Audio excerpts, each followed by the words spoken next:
আজকের রেসিপি ঝিঙ্গা দিয়ে পচনি। ঝিঙ্গা দিয়ে পচনি বনে রেডি। আমরা তো অনেক খেয়েছি লাউ পচনি, আজকে ঝিঙ্গা পচনি। ঝিঙ্গা পচনির জন্য এই যে ঝিঙ্গাকে ছুলিয়ে কাটিয়ে আর ধুয়ে নিয়েছি, চুন দিয়ে রগড়ে পরিষ্কার করে আর গরম জলে ফুটাই আর ধুয়ে নিয়েছি। এরপর তেল গরম করে জিরা, শুকনো লঙ্কা, তেজপাতা, দারচিনি, ফোড়ন দিয়ে লং, পেঁয়াজ ভাজবো। পেঁয়াজ ভাজা হয়ে গেছে, আদা রসুন বাটা, জিরা গোলকি বাটা, কাঁচা লঙ্কা বাটা, মশলা জলটা, হলুদ, গরম মশলা, মিট মশলা দিয়ে ভাজে নিব। মশলা ভাজা হয়ে গেছে, একটা টমাটর, পরিমাণ মতো নুন দিয়ে আর টমাটরকে ভাজে নিব।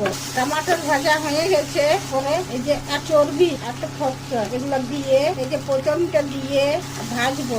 মিক্স করে 1 মিনিট ঢাকুন দিয়ে দিচ্ছি। 1 মিনিট পর ঢাকুনটা খুলে নিয়ে ভাজে নিয়ে একটা কদ্দুকস করে নিয়ে পেঁয়াজ দিয়ে 2 মিনিট ভাজে নিয়ে ঝিঙ্গাটা দিয়ে মিক্স করে আঁচটা মিডিয়াম করে আর ঢাকুন দিয়ে এই ঝিঙ্গার জলে সিদ্ধ হবে। ঢাকুনটা খুলে মাঝের মধ্যে লাড়ে দিব।